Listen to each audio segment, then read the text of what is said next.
Alléluia. Dia faly miaraba antsika rehetra indray tonga anatin'izao fotoana izao izay ataoko hoe fotoana omeny tompo antsika ahafahantsika indray mandreny afatra tsy misy kilema moa zany ataoko hoe tsy fahazarana izao fotoana izao fa fotoana anankiray izay mbola omeny tompo fahasoavantsika amin'ity androandroany ity afaka tonga eto na ho antsika izay manaraka mivantana izao fotoana izao koa dia faly hatrany izay miaraka amintsika tsiraray avy any atokantrano any satria zavatra aty anaty dia hoe hiteny indray ny tompo androany anazava indray ny tompo androany azay mihitsy Andriamanitra vanim-potoana izay anazavany antsika tsiraray avy hitondrany teniny ny fanambarany teniny satria ny tenin'Andriamanitra tokoa no tena hoe fahazavana ao antsika ahafahantsika tena andeha araka ny sitrapony mba tsy watopatopan'ireo rivo-pampianarana maro samihafa misy amin'izao vaninandro izao dia tiaka sitraka ny tompo sahadiny amin'izany rehetrarehetra izany isika dia ndao tsika hitsangana amin'izao fotoana izao dia hivavaka ametraka nyity fotoana ty ampelantanany tompo satria fantatra hoe matoa eto ianao androany matoa ianao manaraka nyity fotoana androany ity koa dia hitany fananao manokana Andriamanitra anambara indray ny sitrapony aminao Andriamanitra ndao samy hivavaka tsika amin'izao fotoana izao are tompo mankasitraka misaotrany amin'ny fahasoavanao misaotrany amin'ny anjara izay mbola omenao anay misaotra Jesosy raha mbola tarihanao eto izahay raha mbola hoentinao ao anatin'izao fotoana izao izahay amin'ity alarobia ity ary tsy tia indray an'izao fotoana izao izahay ho fahazarana fotsiny ihany Jesosy fa fantatray fa vaninandro farany izao dia nao Andriamanitra tsy mitsahatra ary tia hanambara indray tia hilaza indray ny sitraponao tia hanambara ny planinao indray ny drafitrao ny fihevitrao atonga anay Andriamanitra ray ho tafajoro ho tafatoetra ary tena mbola iorina misimisy kokoa hatrany ao aminao amin'ny alalan'ny teninao dia zany tompo no hisaoranay ianao sahady tario zay androany aoka ny fananao tena anazava zay teny indray izay hoentinao aminay indray amin'ity andro androany ity satria fantatray tompo hoe tsy tonga eto izay androany andany fotoana fotsiny fa tonga eto izay androany satria te hitany fananay ianao hitany fananay ianao anambara indray tsy sitraponao aminay ianao dia makasitraka Jesosy manome voninahitra anao izahay Alleluia amen amen itsika tiaka mafy an'Andriamanitra dia andao hidera azy androany hoe andeha ambaratsika hatrany aparany tany dia Alleluia tsara tompo raha tsika tiaka zany voninahitra Andriamanitra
Sono pazza, che ti pazza.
Izy no mendrika ny fiderana sy ny fankalazana rehetra. Manome voninahitra anao zay Tompo a. Manangatra anao zay Jesosy a. Misaotra anao zay ny amin'ny fitiavanao, ny amin'ny famindrahamponao, ny amin'ny fiasanao feno Andriamanitra ray a. Ny amin'izao fotoana izao tena ndahoaka sitraka azy sitra dia hanome voninahitra azy. Hidera azy ny amin'ny mampanjaka azy, mahatompo azy, mahandriamanitra lehibe azy a. Lay tompo ny fahefana sy ny hery rehetra. Aleluia, makasitraka Jesosy eo. Saotra sy dera, laza sy hery a. Aleluia.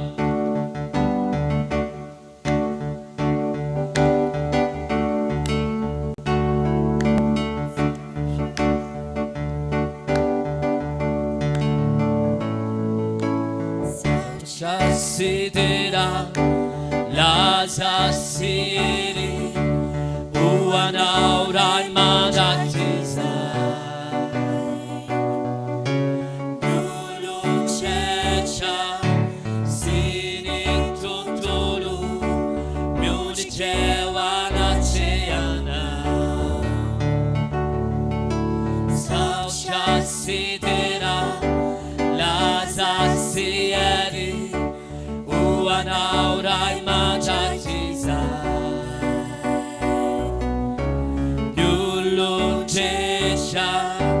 Sini tontolo mionitreo anatrehanao. Era tany silaninja e ambara fa tompony puninda inja. Rayo misandata mandrakiza.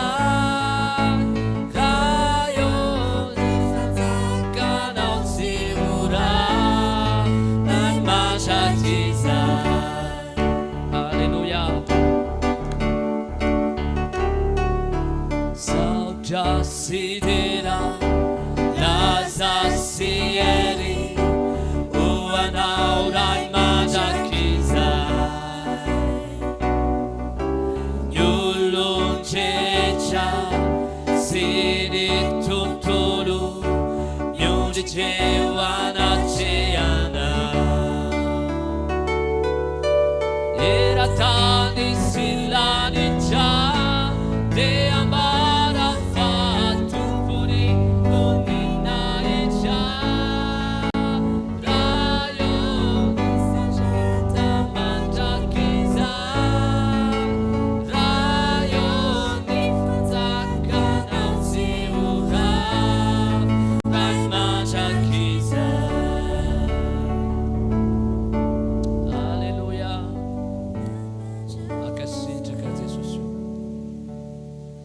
sandatro ny tanako a.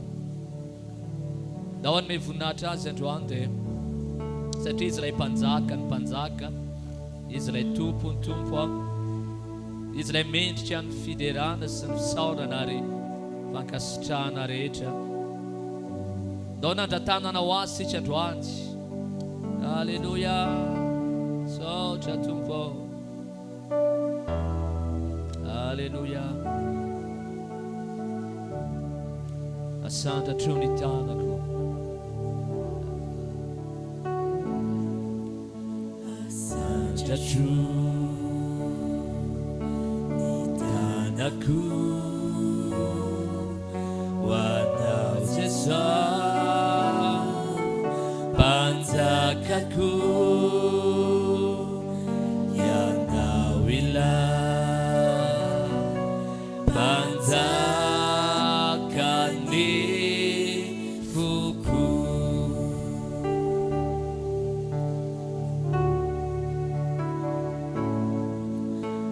Sandatro ny tanako, hoanao Jesosy, mpanjakako,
Anao tokoa tompo tsisy azo arina aminao ary tonga eto izay tonga tondra ny saotra sy ny dera ary ny laza ho anao le Andriamanitra raha izay mendrika anoderainy, mendrika ano ankalazainy, mendrika anomena voninahitra, misandrata amin'ny avo indrindra ianao, misandrata amin'ny ambony indrindra ianao.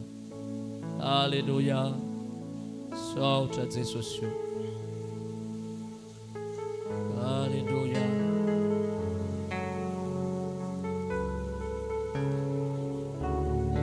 Mendrika ianao Jesosy io.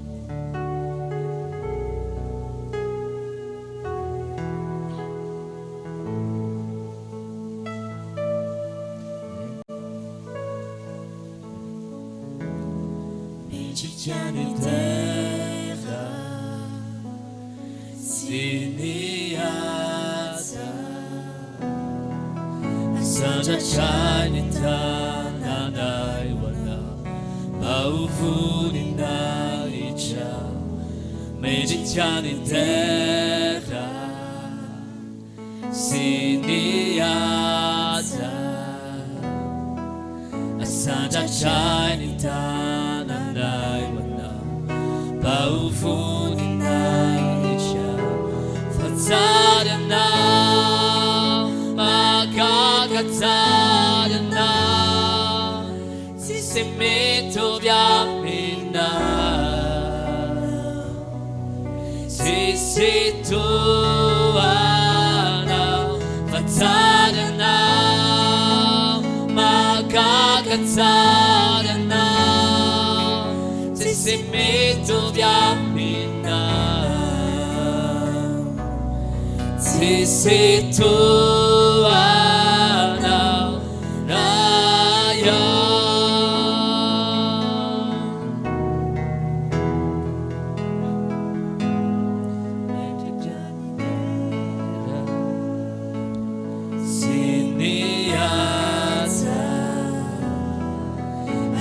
Shiny town and I wanna Bauvuni na icha Meditiani terra Sindiasa Santa shiny town and I wanna Bauvuni na icha Fazzare na Magagazzare se mitovy aminao sisy tohanao fa tsara anao magagatsara anao sisy mitovy aminao sisy tohanao fa tsara anao magagatsara anao sisy mitovy aminao sisy tohanao fa tsara anao magagatsara anao sisy mitovy aminao sisy tohanao raha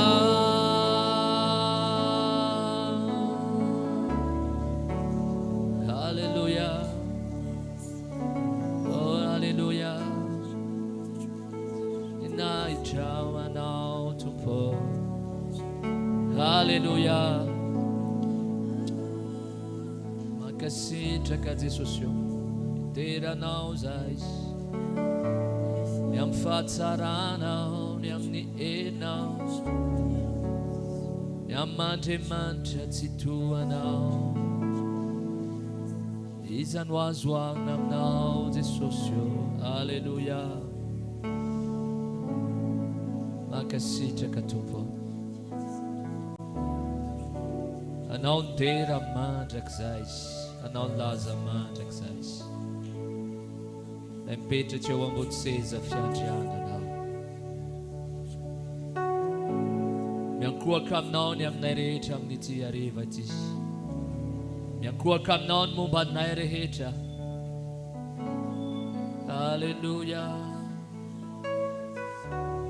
fatsary anao magagatsary anao sy mitovy aminao tsisy tohanao fatsary anao magagatsary anao tsisy mitovy aminao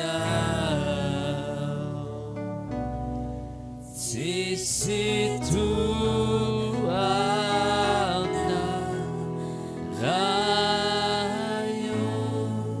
Tika mafy azy androany Alleluia samy azo toerantsika dia tsika hiomana andreny tenin'Andriamanitra indray androany mino fa vonina indray ny fonao androany dia mangataka ny fanamasin'Andriamanitra nazava zay teny tompo indray ampita amintsika androany satria matoka hoe matony tompo mitondra eto androany dia hiteny izy dia tsy ho diso anjara amin'izany tsika tsirairay avy na ho anao koa zay manaraka anay mivantana moa zany dia samita in'Andriamanitra ary dia anaraka an'izany tsika amin'izao fotoana izao raisitsika ny mpanompon'Andriamanitra ary.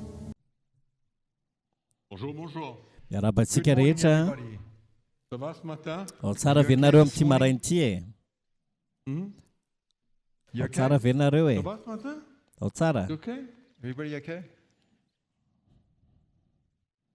Alléluia. Alléluia. Nous sommes toujours privilégiés. Tena olona manana tombony mandrakariva Juste isika d'être un enfant de Dieu. na dia ny fahafantarana aza fa zanak'Andriamanitra fotsiny isika. Juste simplement d'être un enfant Ny de Dieu. fahafantarantsika hoe zanak'Andriamanitra isika dia fa tombony D'avoir été lehibe zany. réconcilié avec Dieu. Ny fahafantarana fa nampihavanana tamin'Andriamanitra isika, vovela eloka isika, De savoir qu'il continue ary indrindra ny à pardonner mahafantatra quand nous chutons, quand fa nous mitoy mamela ny elontsika foana izy na dia mbola mitoy lavy ihany azy isika. Amen. Amen. Donc nous ne vivons pas une religion, Noho izany tsika tsy miaina anatina fomba mais mpivavahana une communion. fa fiombonana firaisana amin'ny tompo mihitsy no iainantsika. Amen. Donc c'est encourageant. Noho izany tena mampahery. Et ce matin, nous allons parler encore une fois sur la sainte dia doctrine. mbola hiresaka indray isika amin'ity marain'ity momba ny fampianarana tsy misy kilema. Et on va parler sur la préscience de Dieu. Dia hiresaka isika ny amin'ny atao hoe prescience an'Andriamanitra na ny fahalalan'Andriamanitra mialoha ny zavatra rehetra. Zany hoe fantatr'Andriamanitra dia mialoha zany ny zavatra rehetra. Izay fahalalàn'Andriamanitra mialoha ny zavatra rehetra izay zany. La préscience de Dieu, Ny fahalalàn'Andriamanitra mialoha ny zavatra rehetra, ny mahamasy madidy an'Andriamanitra, parce que ces deux choses plus ou moins marchent ensemble. satria azo lazaina hoe mifanindran-dalana ireo zavatra anankiroa ireo Et on va faire miara-mandeha, confiance au Saint-Esprit de nous éclairer. ary matokony fanamasintsika mba hanazavatsika, Parce que il y a comme une fine ligne satria tady kely fotsiny mampisaraka quand on parle de la souveraineté de Dieu rehefa miresaka isika ny amin'ny atao hoe mahamasy madidy et la an'Andriamanitra liberté du chrétien. sy ny fahafahan'ny kristianina C'est zany, le choix de l'enfant de Dieu. ary asafidiny zanak'Andriamanitra izany. Donc ce que je veux vous parler, Ka noho izany ny zavatra izay ho resahako aminareo dans un sens, amin'ny ne lafiny doit pas anankiray être absolument catégorique. dia tokony tsy raisina ohatrany hoe kategorika be zany na hoe tsy azo ivalozana, Mais nous allons faire confiance au Seigneur de nous montrer fa tokony tombo tokoa isika mba haneho amintsika la réalité de la préscience de Dieu et ny en mahazava marina n'izany hoe fahalalàn'Andriamanitra mialoha ny zavatra rehetra izany sy ny mahamasy madidy an'Andriamanitra izay ho fantarintsika ao anatin'izao même temps fa miaraka amin'izany koa anefa prédestination. hiresaka koa isika ny amin'ny atao hoe fanendrena. Vous savez, nous servons un Dieu Tanareo tsika ne manompo Andriamanitra qui est le seul maître. izay atombo tokana, Il a toujours existé, efa teo hatr'izay izy, il est éternel, ary lay mandrakizay izy, il fait ce qu'il veut. ary manao izay tiany atao izy, Et il le fait à la manière qu'il le fait. ary ataony amin'izay fomba tiany anaovana azy Il izany le fait dans son temps à lui. ary ataony sy tanterahany amin'ny fotoanany ihany koa Donc zany. commençons par faire une petite description Ka de noho la izany préscience de hanomboantsika Dieu. azy dia andao izantsika faritan'izay prescience na fahaizan'Andriamanitra mamantatra mialoha ny zavatra rehetra izay. En fait, c'est l'habilité de tout connaître. Ny tena marina zany izy io fahaiza-manao mahafantatra ny zavatra rehetra zany. Andriamanitra tsy inona mahafantatra ny zavatra rehetra, mahafantatra ny ho avy izy. Il n'y a rien qui est caché pour Dieu. Tsy misy zavatra miafina amin'Andriamanitra. Il a connu le passé, il connaît le présent et il connaît le futur. Mahafantatra ny lasa izy, mahafantatra ny ankehitriny izy ary mahafantatra ny ho avy izy. Amen. Ça, c'est la Amen. préscience de Dieu. Zay zany atao hoe prescience an'Andriamanitra.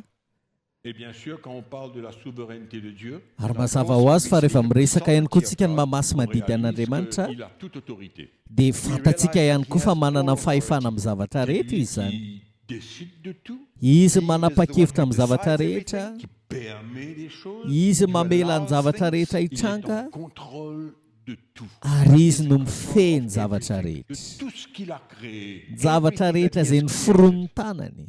Être en contrôle de tout Ny hoe mifehany zavatra rehetra ne veut pas dire dia tsy midika velivelo hoe toutes choses sont parfaites. hoe lavorary zany ny zavatra rehetra. Il a créé toutes choses parfaites, Noforon'ny no lavorary sy tanteraka ny zavatra rehetra, mais en étant autorité aujourd'hui, fa amin'ny fahefanan'Andriamanitra sy mifeny zavatra rehetra azy ankehitriny, et en même temps nous voyons la dégradation des choses. kanefa hitantsika miaraka amin'izany fa miasimba ihany koa ny zavatra rehetra. Le monde Ohatra zao izao tontolo zao que Dieu a créé parfaitement izay noforon'Andriamanitra ho lavorary ty izao tontolo zao ty, se dégrade à une vitesse TGV. dia hitantsika fa miasimba amin'ny hafanganam-pandeha tena faran'izay aingany zao. Que cela se fait, Eny fa na dia mitranga aza ny rehetra any a, Dieu est toujours en contrôle. dia mbola eo amin'ny fifehezana trany Andriamanitra. Amen. Il est toujours en Amen. contrôle. Mbola eo amin'ny fifehezana izy a. Et donc, ça c'est la souveraineté de Dieu. Ka noho izany a zany zany ny atao hoe mahamasy Il est madity capable de an'Andriamanitra. décider n'importe quoi. Izy zany mahay manapa-kevitra ny zavatra rehetra ary na inona na inona zany. Donc, allons ouvrir notre Bible dans l'épître de Paul aux Romains. Ka andao sokavantsika ny baibolitsika eo amin'ny epistiliny Paoly ho an'ny Romanina, C'est le livre qui parle le plus satria ity boky ity a de la souveraineté de Dieu, la préscience de Dieu. no miresaka kokoa ary betsaka momba n'izay prescience na fahalalàn'Andriamanitra ny zavatra mialoha sy ny mahamasy madity an'Andriamanitra zany. Exactement. Ndao ary. Donc nous allons voir comment ces choses sont liées un peu ensemble. Dia ho jerentsika fa somary mifandray ihany mantsy ireo zavatra ireo a anoany a. Dieu, la préscience de Dieu, Ny mahamasy madity an'Andriamanitra sy ny fahalalàn'Andriamanitra destination, mahakasika ny fanendrena ihany koa ary miaraka amin'izany a chrétien, le choix du chrétien. ny fahafahan'ny kristiana na ny safidin'ny kristiana La zany. prédestination ne veut pas totalement dire comme quoi que l'homme n'a plus de choix. Ny fanendrena man tsy voatery midika hoe manomboka eo zany dia tsy manatsafidy intsony ny olombelona, Totalement à la merci de la ka décision hoe de vokatra Dieu. zany dia lasa ohatrany hoe tsy manatsafidy intsony zany ilay olombelona fa miankina tanteraka amin'ny fanapa-kevitr'Andriamanitra fa tsy a. Amen. On comprend ce que je dis? Azonareo ve ny zavatra tiako lazaina aminareo? Donc la souveraineté de Dieu Ka noho izany mahamasy madity an'Andriamanitra ne veut pas dire dia que tsy midika hoe l'homme, ny olona l'enfant de Dieu, na ilay zanak'Andriamanitra ne peut plus faire de choix dans sa vie. dia hoe tsy manatsafidy intsony ve zany izy eo amin'ny fiainany. Mais en même temps, Ary miaraka amin'izay ihany koa nefa la souveraineté de Dieu ny mahamasy madity le an'Andriamanitra permet de tout décider. dia manome fahafahana an'ilay olona napakevitra ny zavatra rehetra. Même qu'il y a une ligne assez fine Ka noho izany hitantsika an'izany fa misy tady kely tena et manify a. que nous ne pouvons pas, allons dire, déclarer certainement et totalement Ka noho izany zany tsika tsy afaka andao atao hoe ianiana tanteraka que Dieu est souverain fa en toutes choses. masy mandidy a amin'ny zavatra rehetra Andriamanitra. Tsy afaka manao an'izay zany tsika. De notre choix. Eny ohatra zao eo anivon'ny safiditsika. Allons lire un petit peu le livre des Romains et afin que nous soyons un peu plus éclairés. Andao ny tsika maka ny boky ny Romana dia mba hiazava kokoa tsika amin'izay. Romains chapitre 8, nous pouvons lire le verset 29. Romanina toko fahavalo a dia ny andeny fasivy amin'ny roapolo ny vakintsika zany. Car ceux qu'il a connus d'avance, Jereo tsara ny lazainy satria izay fantany rahateo na fantany aloha, il parle de quoi? inona zany resahana eto amin'izao fotoana izao? La préscience de Dieu. Ny fahalalàn'Andriamanitra mialoha ny zavatra rehetra ny resahana eo zany. Ceux qu'il a connus d'avance, Satria izay fantany rahateo na izay fantany aloha aussi prédestinés, no tendreny koa izy. semblable à l'image de son Fils, Hitovy endrika amin'ny zanany afin que son Fils soit le premier né de beaucoup de frères. mba ho lamatoa amin'ny rahalahy maro izy. Et ceux qu'il a prédestinés, Ary izay no tendreny koa na ny tendreny mialoha zany a appelés. no nantsony koa Et ceux qu'il a appelés, ary zay nantsony Dieu les a aussi justifiés. no noamarininy koa no amarinin'Andriamanitra zany. Et ceux qu'il a justifiés, il les a aussi glorifiés. Ary zay noamarininy no nomeny voninahitra koa. Donc il y a des situations dans la vie des hommes Ka noho izany misy tranga zany eo anivon'ny fiainan'ny olombelona où Dieu est en contrôle. izay ananan'Andriamanitra fifehezana.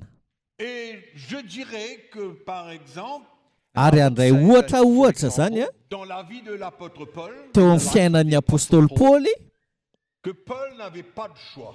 Paul zao tsy nana-tsafidy izy.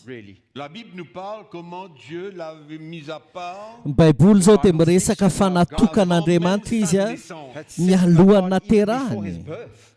Et nous voyons comment Dieu l'a appelé. Ary hitantsika ny fomba niantson'Andriamanitra Sur le azy chemin de Damas. teny amin'ny lalan'ny Damaskosy. Nous voyons comment Dieu l'a justifié. Hitantsika ny fomba nanamarinan'Andriamanitra Il azy l'a emmené au salut. ka nitondra azy ho amin'ny famonjena. Et nous voyons aussi, comme la parole de Dieu nous dit, Ary araka ny tenin'Andriamanitra dia hitantsika ihany koa qu'il l'a glorifié. fa nomen'Andriamanitra voninahitra koa Parce izy. que, étant un avec Christ, Satria inona no antony satria mahiray azy amin'ny Kristy nous possédons tout depuis le commencement jusqu'à la fin. dia mahazo ny zavatra rehetra isika hatrany am-piandohana ka hatrany amin'ny farany. Nous attendons la gloire à venir. Zany hoe miandro ny voninahitra ho avy tsika izany. Donc nous voyons que quand Dieu a appelé Paul, Ka noho izany hitantsika fa fony ny antso an'i Paoly Andriamanitra il n'a pas eu de choix. dia tsy nana-tsafidy Paoly zany. Dieu l'avait mis à part. Fa natokan'Andriamanitra izy.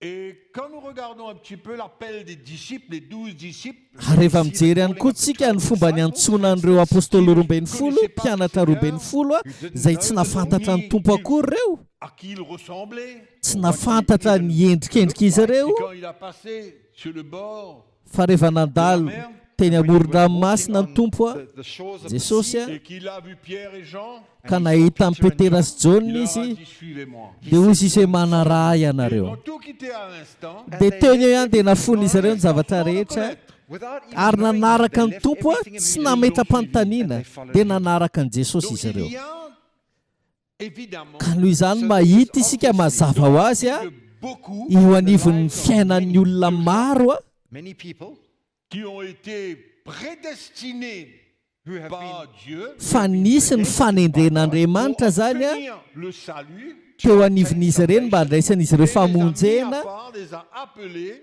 ka nanokana azy ireo Andriamanitra niantso azy ireo ho an'ny fanompoana azy.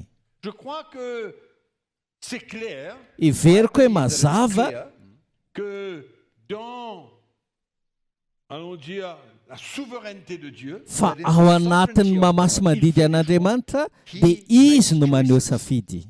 et c'est ça qui est extraordinaire, Izay ny tena mahatalanjona indrindra afin que la personne ne se glorifie pas mba tsy hisy olona zany irearea doesn't glorify de son himself. salut, de son appel, ny amin'ny famonjeny sy ny antso izay voarainy, mais For il his calling. comprend fa azony Person kosa understands qu'il a été prédestiné par Dieu. fa nitendren'Andriamanitra dieny mialoha Et izy. quand on voit la vie de l'apôtre Paul, Ary rehefa mijerytsika amin'ny fiainan'ny apôstôly la Paoly main de Dieu dans sa vie, ny tanan'Andriamanitra teo amin'ny il fiainany a tout accepté. dia hitantsika fa nekeny ny zavatra rehetra. Tout accepté. Nekeny ny zavatra Malgré rehetra. l'opposition, Na dia teo aza ny fanoherana, même de ceux qui étaient à côté de lui dans certaines situations, na dia ireo olona akaiky azy ary atao anatina tranga sasasasany Dieu avait organisé un plan pour lui dia efa namolavola drafitra ho azy Andriamanitra et la main de Dieu sur sa vie, ary ny tanan'Andriamanitra teo amin'ny fiainany quelque part ne lui donnait pas le choix tany ho any dia tsy afaka nanome azy safidy give him the choice. de dire non. anda na hiteny hoe tsia. Regardons la vie de l'apôtre Paul. Jereo fotsiny hoe fiainan'ny apôstôly Paoly. Nous voyons Paul conduit pleinement, totalement par Dieu. Hitantsika fa tena nitarihan'Andriamanitra tanteraka Paoly. By the Lord. Et je crois que peut-être Certains d'entre nous, beaucoup d'entre nous, ary everiko hoe ny akamaroantsika ihany koa on n'avait pas de choix. dia tsy nanana izay safidy izay isika Parce que Dieu satria Andriamanitra Because est capable de faire un choix, dia mahay a able to make manao safidy a de prédestiner quelqu'un pour le servir. dia mahay manendry olona izy a mba hanompo azy. Et il est capable de le prendre et de l'emmener jusqu'au bout, jusqu'à la fin de sa vie. Ary hainy ihany koa no maka an'iny olona iny ka mitarika an'iny olona iny a andeha hatramin'ny farany a eo amin'ny fiainany. Où est la liberté du chrétien? Ka noho izany aiza ho aiza amin'izany a ny toeran'ny fahafahan'ny Où est kristianina. la liberté d'un enfant de Dieu? Aiza ho aiza amin'izany ny toeran'ny fahafahan'ny zanak'Andriamanitra ahafahany a maneho safidy. Et donc, c'est là où il y a cette ligne fine. Ary hitanareo amin'izay indrindra nipetrahan'ilay tady Et qu'on ne manify peut kely pas totalement certifier. ka tsy afaka manamarina tanteraka zany tsika Il y a des doctrines satria misy fampianarana qui n'acceptent rien d'autre que la prédestination. izay tsy manaiky zavatra hafa ankoatrany hoe fanendren'Andriamanitra io. Tous qui sommes là Izany hoe tsika rehetra izay manatrika eto a étant prédestinés pour le salut amin'ny maha-efa voatendrin'Andriamanitra ho amin'ny famonjenantsika et que quelque part, ary ce anohany n'était a pas notre choix. dia tsy safidy avy amintsika It izany. wasn't up to us to choose. Et la parole de Dieu nous dit que nous sommes sauvés par la grâce And yet the au Bible moyen de la foi. Ary ny tenin'Andriamanitra dia milaza amintsika fa fahasoavana ny namonjenantsika tamin'ny finoana, Que personne ne se glorifie. tsy tamin'ny asa akory fandrao isy nofo irehareo izy. Amen. Amen. Donc nous sommes à un point Ka noho izany tonga amina teboka où anankiray il y a isika la prédestination de Dieu, izay eo ny fanendren'Andriamanitra où il y a la grâce de Dieu, nefa eo ihany koa ny puisque nous fahasoavan'Andriamanitra sommes sauvés par la grâce. satria fahasoavana no namonjenantsika. Dieu vient vers nous. Izany hoe raha atao amin'ny teny hafa dia Andriamanitra Jésus a dit, nanatona nul ne peut antsika aller au Père que par moi seul. ary hoy Jesosy hoe tsy misy olona mankany amin'ray afa-tsy amin'ny alalako. Il faut que le Père l'appelle. Mila niantso azy aloha zany ny ray.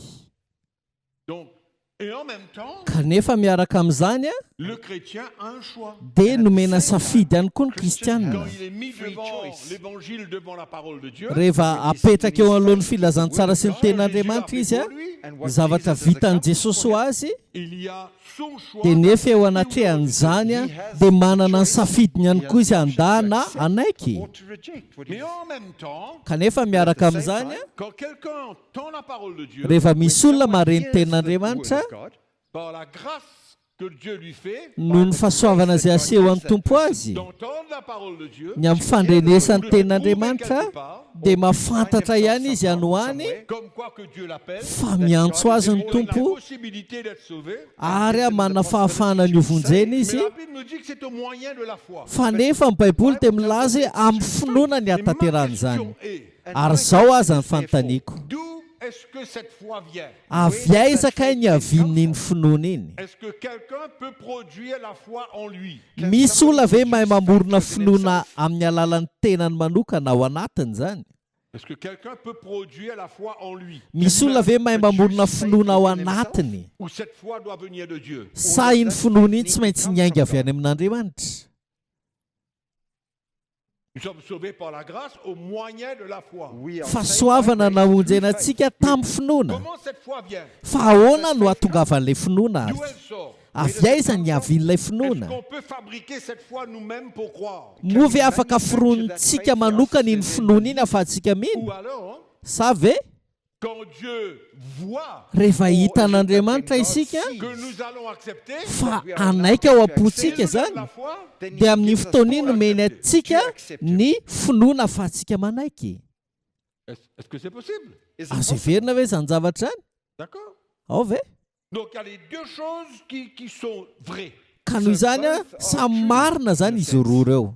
Et comment ajuster cela? Ka ahoana aza no ahafahantsika manitsy an'izany ho marina C'est quand kokoa? même assez difficile. Tena somary sarotsarotra ihany a.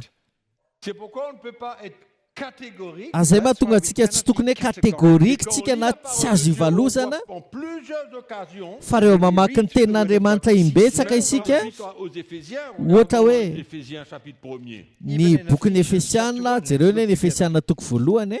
chapitre 1er, verset 1. Éphésiens chapitre 1er, verset 1. Parce que si nous croyons à la prédestination, à la souveraineté satria de Dieu, jerenareo fa raha mino ny fanendren'andriamanitra sy ny mahamasy madidi on an'andriamanitra pourrait isika alors conclure dia que lasa Dieu est injuste. mety hakafekevitsika hoe andriamanitra tsy marina zany eny e.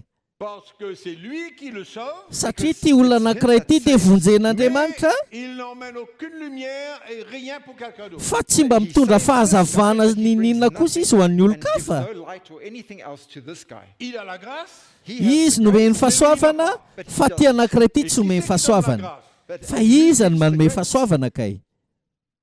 vous comprenez un peu là? Azonareo amin'izay ve ilay tiako hatongavana?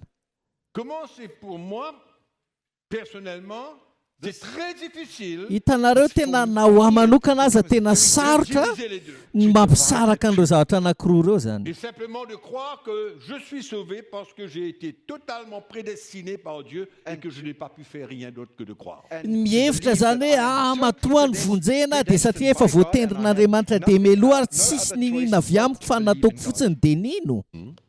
Alors lisons Éphésiens chapitre 1er, Zany hoe vakitsika ny Efesiana toko voalohany verset 4. andininy faefatra.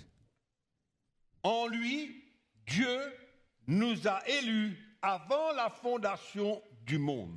Araka ny fidianany atsika tao aminy fony tsy mbola ary ny fanorenana izao tontolo izao. Donc il y a eu une élection.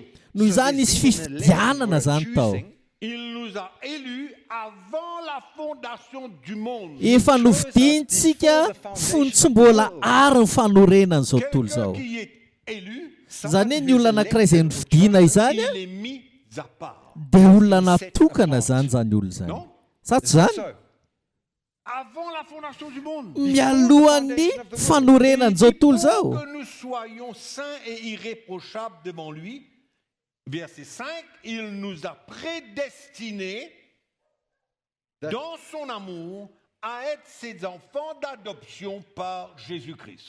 Mba ho masina sady tsy misy tsiny eo anatrehany isika ny andininy fahadimy rehefa notendreny raha teo na mialoha amin'ny fitiavana isika mba ho azy amin'ny fananganananaka amin'ny alalan'i Jesosy Kristy. Selon le bon plaisir de sa volonté. Arak'izay ankasitrahany fony izy izy. Donc si on lit ce texte, Ka noho izany raha io andininy io vakitsika on croirait que finalement, dia ohatrany hoe lasa mihevitra ihany sika no any fa ny famonjena antsika totalement de Dieu, dia avy amin'Andriamanitra tanteraka et que zany. nous n'avons aucune part dans notre salut, Ka tsy misy idirantsika velively mba famonjena antsika totalement, fa tena fahasoavana tanteraka zany vient de Dieu. ary ny zavatra rehetra dia avy amin'Andriamanitra raha io vandinina io zany vakitsika. En lisant ce texte, c'est ce qu'on croit. Raha mamaky an'io andinina io isika dia izay ny fiheverantsika sy ny finoantsika azy. En d'autres mots, Amin'ny teny où hafa est le choix de quelqu'un? dia aiza ary ny ipetrahan'ny safidin'ny olona ao anatin'io zany. Où est son choix? Aiza ny toeran'ny safidin'ny olona zany. Puisque nous avons été élus avant la fondation du monde. Satria raha efa novidina mialohan'ny fanorenana izao tontolo izao isika Irréprochable devant lui, ka ho tonga masina sy tsy manatsiny eo anatrehany Irreproachable before him. selon le bon plaisir de sa volonté à lui. arak'izay ankasitrahan'ny fony dia ny fon'ny And the tompo pleasure of zany. his will. Amen. Amen. Mais oui, encore une fois, il faut qu'on soit clair, encore une fois, où est le choix d'une personne? Fa mbola veritsika ihany hoe aiza ary zany ny toeran'ny safidin'ny olona manoloana n'io zavatra io e. His right to choose. Et souvent, Ary matetika on parle aux gens, rehefa miresaka amin'ny olona une isika fois, deux fois, trois fois, quatre fois, cinq fois, 10 fois, 20 fois, indray indroa indimy impolo indroapolo 10 times, 20 times. et il semblerait dia ohatrany qu'ils hoe n'arrivent pas à donner leur vie à Christ. tsy vitan'ireny olona ireny manolotra ny fiainan'izy ireo an'i Kristy. On dirait qu'il n'y a pas de grâce pour eux. Ohatrany hoe tsy misy fahasoavana zany miseho amin'ireny olona izay torintsika ireny. Ça ressemble à cela. Ohatrany hoe izay fahitantsika azy Ça ivelany. ressemble à cela. Ohatran'izay fahitantsika azy ivelany zany. Et il y a bien sûr l'autre côté de la médaille. Ary mazava ho azy fa misy an'ilay lafin-javatra anankiray hafa ihany koa Ne nous oblige pas, izay tsy haneren'ny tompo atsika Force us or mais il oblige nous us. donne un choix. fa safidy kosa nomeny atsika Alors ma question est, dia zao aza ny Here is fanontaniako this. est-ce que la liberté du chrétien et le choix d'une personne vient après son salut ou avant son moa salut? ve ny fahafahan'ny kristiana anankiray na ny safidy ananan'ny olona anankiray a dia manaraka ao aorianany famonjena azy sa ao alohany ny hamonjena azy De quelqu'un moa ve ny safidin'ny olona anankiray a To choose vient après que la grâce de Dieu lui a été dia accordée. taty aorianany fisehoan'ny fahasoavana tamin'ny voaniseho izay Et safidin'izay que Dieu ait mis la foi dans son cœur pour croire. ka nanome finoana tao am-pony Andriamanitra fa Et à nomeno partir de ce moment, dia nanomboka tamin'ny fotoana iny il a amin'izay a le choix dia nanatsafidy amin'izay izy a d'exercer sa foi que Dieu lui a donnée hoe ampiatra n'ilay finoana izay nomen'Andriamanitra pour azy a faire le choix dans sa vie. ahafahany a maneho safidy a eo fiainany manokana On a compris ce que je dis? azonareo ve izay zavatra nyteneniko teo zay Personne n'a compris. tsisy olona nahazo e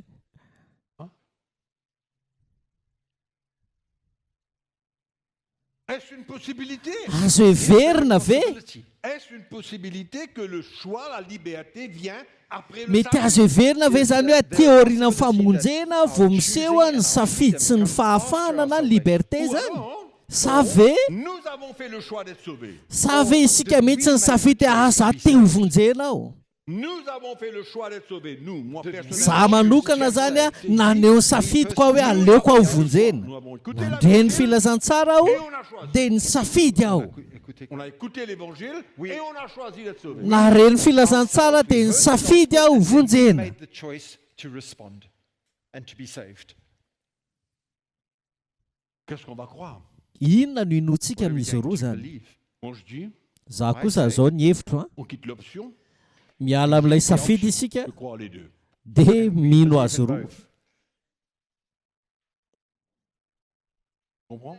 azonareo ve Donc c'est possible finalement ka noho izany azo heverina zany noho izany a que la foi que Dieu nous donne au salut, fa ilay finoana izay nomen'Andriamanitra antsika tamin'isika on novonjena utilise cette foi dia tiany isika hampiasa n'iny finoana iny a pour choisir de le servir ou non. mba hisafidianantsika hoe hanompo azy ve tsika sa tsy hanompo azy To Ou de se obey, rebeller, ankatoa sa de ikomy se soumettre to submit, ou d'accepter. anaiky sa De marcher hanohitra selon la chair ou de marcher selon l'esprit. to walk andeha according araka to ny the nofo flesh, sa andeha araka ny walk according to fanahy the Spirit. C'est ton choix. safidinao io safidiko io On est d'accord? miara-manaiky an'izay Dieu ne tsika doit pas choisir pour nous. Il nous dit que nous avons besoin de prendre notre croix à God nous-mêmes. is not going to Moi, je choose. dois prendre ma andriamanitra zany tsy afaka hisafidy eo amin'ny toerantsika fa nitakentsika mba hitondra ny azy fijaliantsika za mitondra ny azy fijaliako ianao mitondra ny azy croix. Et nous savons fijalianao très bien que de prendre sa croix pour un chrétien, c'est son choix. ary fantatsika tsara zany mitondra ny azy fijaliana zany ho an'ny kristianina dia safidin'ny kristianina zay Il y a qui sont prêts de donner leur vie, qui sont prêts à mourir à eux-mêmes, et il y en a d'autres qui disent non, je ne veux pas. misy olona vonona ny hanolotra ny ainy ho fatohan'ny momba ny tenany fa misy olona kosa mandaty tena za tsy te hanao an'izany Nous aurions eu tous les chrétiens spirituels, une église absolument raha izany mantsy misy dia ara-panahy daholo zany ny kristianina ary ny fiangonana dia tanteraka sy lavorary tsisy Parce que kanina certains sont prêts à faire le choix de prendre leur croix et d'autres sont pas prêts à prendre leur croix. C'est comme ça qu'il y a des forts. fa koa satria misy olona izay vonona ny hitondra ny azy fijaliany misy kosa ry olona izay tsy vonona azay mahatonga antsika mahita ny eo anivon'ny fiangonana hoe misy mahery misy matanjaka misy ny karazan'olona rehetra eo anivon'ny fiangonana e C'est pourquoi pour moi, azay no ato hoe ho la amanokana ligne, mitsipika c'est le salut. dia eo amin'ny famonjena Après le salut, ao aoriana famonjena après le salut, ao aoriana famonjena c'est le choix du chrétien. dia safidin'ny kristianina no miteny ao aorianan'izay Dieu a déjà donné la foi. satria Andriamanitra nefa nanome antsika ny finoana e Par la grâce, fa soavana ny namonjena antsika tamin'ny finoana la foi ne s'achète pas au supermarché. ny finoana dia tsy azo vidina eny amin'ny tranombarotra lehibe La foi ne vient pas de lui. ny finoana dia tsy avy amin'olombelona La foi vient de Dieu. fa avy amin'Andriamanitra God. Je ne peux pas créer la foi dans mon cœur moi-même. za zany tsy afaka mamorona ny finoana atao boky manokany fa mila omena aloha ilay finoana Donc ensuite, je m'en sers. dia ao aorianan'izay afaka hampiasa an'izay finoana izay miara-manaiky an'izay amiko nareo a Quand on me la donne, rehefa omena ilay finoana alors mon choix dia eo amin'izay safidiko de hoe me servir de ma foi hoe andeha ampiasaiko ty pour finoako ty accomplir le plan de Dieu. mba anatanterahako ny Donc, drafitr'Andriamanitra. après mon salut, Ka noho izany aho aoriana famonjeko je fais des choix. dia manana safidy aho eo anoloko izany. Or Anompony tompo ve aho La décision de rétrograder. sa avy andray fanapa-kevitra hiverin-dalana D'accord? ao a Voilà. Ça, c'est mon avis. zay zany hevitry manokana zay a my point hevitry manokana zay ao a Je dis, c'est mon avis. averika ny hevitry manokana zay zavatra zay. opinion.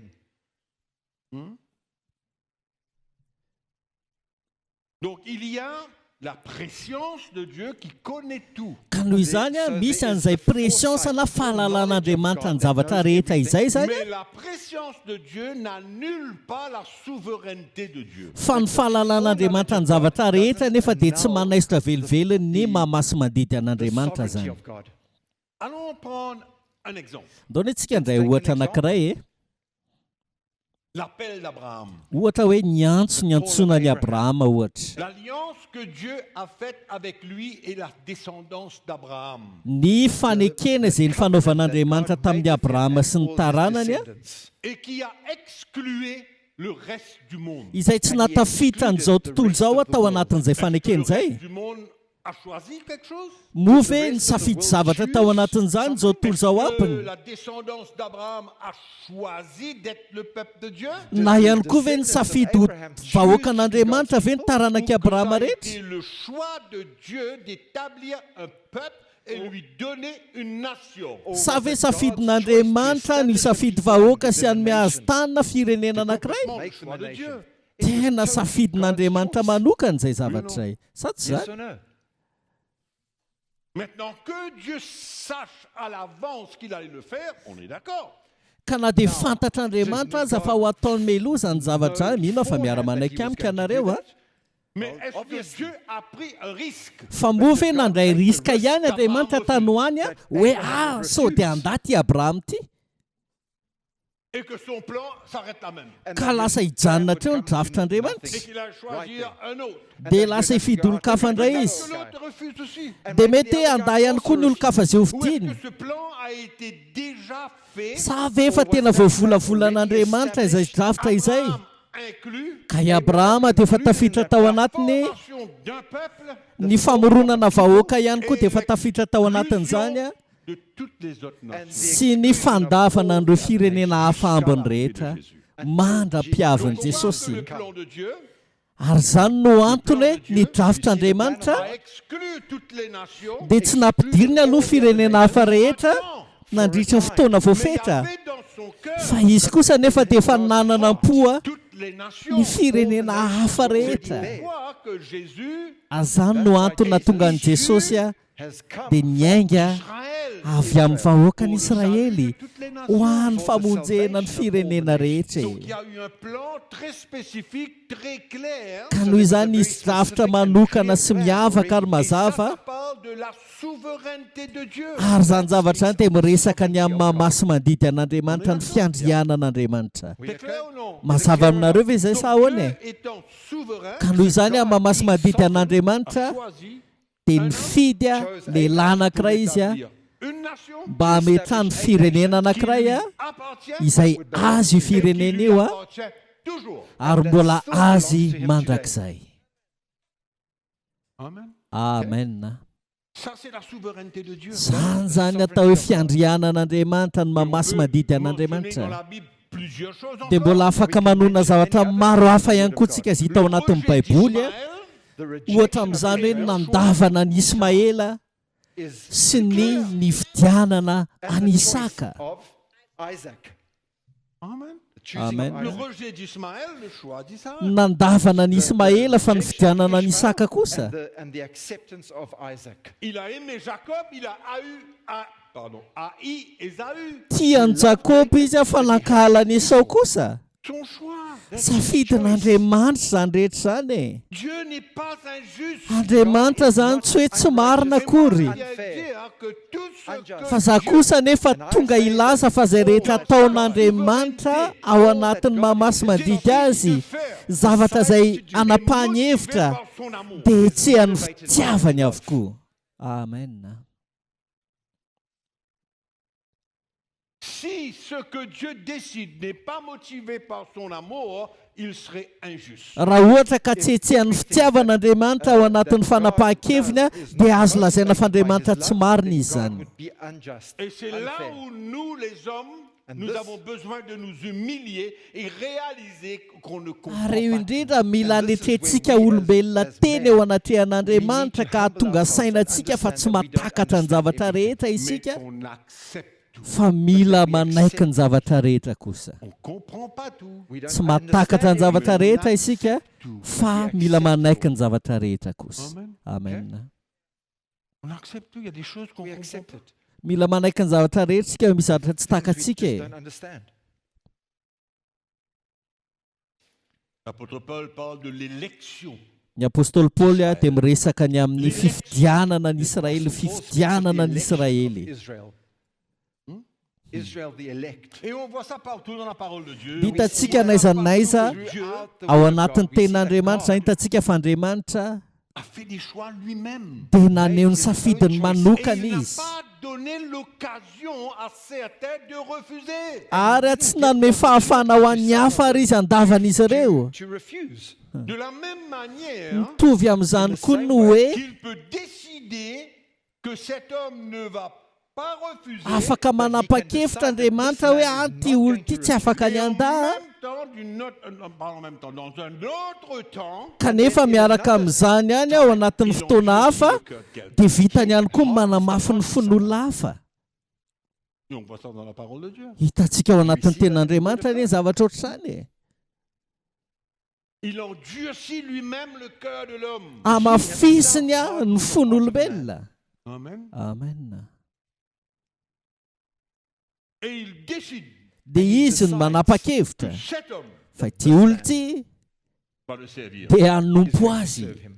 Et celui qui l'endurcit Ary ilay no amafiny ny fony est encore dans son plan. dia mbola ao anatin'ny drafiny any io olona io. Est en train de servir Dieu pour que son plan réalise. Dia mbola manompo ny tompo ihany izy ahafahany drafitr'Andriamanitra ho tanteraka. Amen. Amen. On aurait fait autrement peut-être. Raha isika zao zany mety zavatra hafa ny tondrantsika On aurait azy. fait another peut-être way. autrement. Mety hafa ny tondrantsika azy raha isika. Personne ne peut questionner la souveraineté de Dieu. Fa tsy misy olona afaka miady hevitra amin'ny fiandrianan'Andriamanitra na mahamasy madity an'Andriamanitra. We do not Tsy have mananjo amin'izany isika. Questionner to Ny question miady Dieu hevitra est en autorité. fa Andriamanitra dia eo amin'ny fahefana Décider n'importe quoi. ka afaka manapa-kevitra izay tiany a ho Qui tapahana n'a hevitra rien à izy. voir avec le choix d'un individu. Izay tsy misy idirany ny fanapa-kevitra na safidin'olombelona.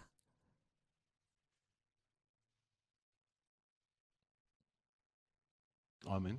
C'est Amen. pourquoi That's why Zany no antony a Dieu Andriamanitra a endurci le cœur d'Israël. that's why zany God no hardened antony nanamafisan'Andriamanitra ny fon'ny Israely. Et il y a une doctrine qui dit Ary misy fampianarana izay milaza fa saying Andriamanitra hony a dia efa nahalala dia que meloa le peuple d'Israël allait refuser de croire en Christ, fa tsy ino any Kristy a ny vahoakan'ny to Israely. believe in Christ. refuser d'accepter Christ. Anda tsy hanaiky an'i Kristy izy C'est ireo pourquoi il a endurci le cœur. dia izay hoy no antony nanamafian'Andriamanitra ny fon'izy ireo fa tsy mipetraka anie izany fanazavana Pourquoi zany. fallait-il que Dieu endurcisse leur cœur s'il savait d'avance qu'ils allaient refuser? Il n'y avait pas de Inona nécessité. intsony moa ny ilain'Andriamanitra nanamafy ny fon'izy ireo raha ohatra ka efa fantatr'Andriamanitra dia mieloha fa anda izy ireo. Be at the necessity Il n'y avait for that. aucune nécessité d'endurcir leur cœur s'ils savaient d'avance qu'ils allaient accepter Christ. Tsy ou ny refuser ilain'Andriamanitra Christ. intsony nanamafy ny fon'izy ireo raha ohatra ka efa fantatr'Andriamanitra dia mieloha fa andany Kristy izy ireo. Mais il a eu à endurcir le cœur du peuple d'Israël Fa nila nanamafy ny fon'ny vahoakan'Israely izy afin que les païens croient en Christ. mba ahafahany jentilisa ino an Kristy. Est-ce que Dieu pouvait prendre le risque Moa ve Andriamanitra afaka nandray riska que Israël décide par lui-même fa hoe aleo Israely hanapa-kevitra amin'izy tenany a et annuler son plan? dia ho foana ny drafiny Parce que dans son plan, satria tao anatin'ny il drafiny a fallait qu'Israël refuse dia nila nandalo ny Israely a que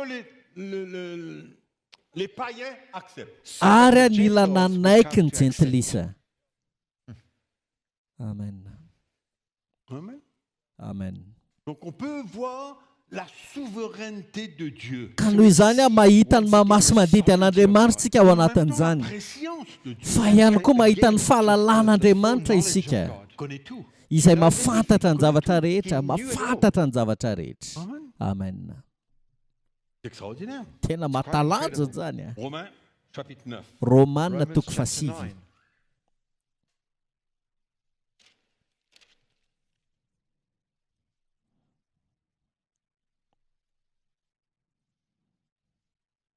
Verset 6. Dia ny andininy faheniny. Alors on va être un petit peu patient Mila manaparitana Be a kely little tsika bit patient. et on va lire plusieurs versets. satria hamaky On va andininy lire maromaro plusieurs isika. versets. We're going to read through a few verses Hamaky here. andininy maromaro tsika izany. Verset 6, chapitre 9. Verse 6. Toko Je fasivy crois à any Dieu que andininy la parole de faheniny. Dieu soit restée sans effet. Car tous ceux qui descendent d'Israël ne sont pas d'Israël, et bien qu'ils soient la postérité d'Abraham, ils ne sont pas tous ses enfants, mais il est dit, en Isaac tu auras une postérité appelée de ton nom. Kanefa tsy lazaiko fa foana ny tenin'Andriamanitra tsy akory fa tsy izay rehetra avy amin'ny Israely no Israely. Ary na dia taranaka Abrahama azy ireo dia tsy ary zanany avokoa fa avy amin'ny Isaka no antsoina izay taranaka Your ho seed shall anao. be called. C'est-à-dire que ce ne sont pas les enfants de la chair qui sont enfants de Dieu, mais que ce sont les enfants de la promesse qui sont regardés comme la postérité.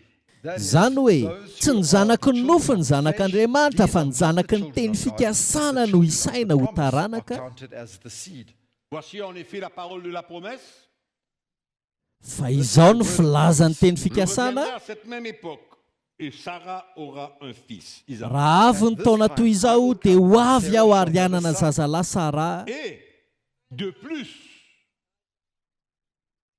Et de plus, il en fut ainsi de Rebecca, Ary tsy izany ihany fa Rebeka koa Rebecca had also qui conceived. conçut seulement d'Isaac notre père. dia nanananaka tamin'ny anankiray a dia tamin'ny Isaka Even by razantsika. our father Isaac.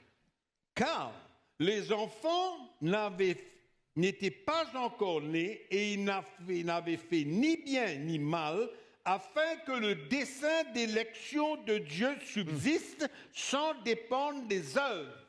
For the Fa raha tsy children mbola teraka not yet ireo ary tsy being mbola born, nanao tsara na nor having ratsy done any mba good hitoeran'ny or evil, fikasan'Andriamanitra the purpose of araky ny God fifidianana according to election tsy avy amin'ny might asa stand, fa avy not amin'izay of works, miantso, but of him who calls. Mais par la seule volonté de celui qui appelle. tsy avy amin'ny asa ozy izy fa avy amin'izay Not of works, but miantso. of him who calls. Car il fut dit à Rebecca, l'aîné sera assujetti au plus jeune, selon qu'il est écrit, j'ai aimé Jacob et j'ai haï Ésaü. Dia nolazaina tamin'ny raha vehivavy hoe ny zokiny no hanompo ny zandriny araka ny voasoratra hoe Jakoba ny tiako fa Esau no halako. Que dirons-nous donc?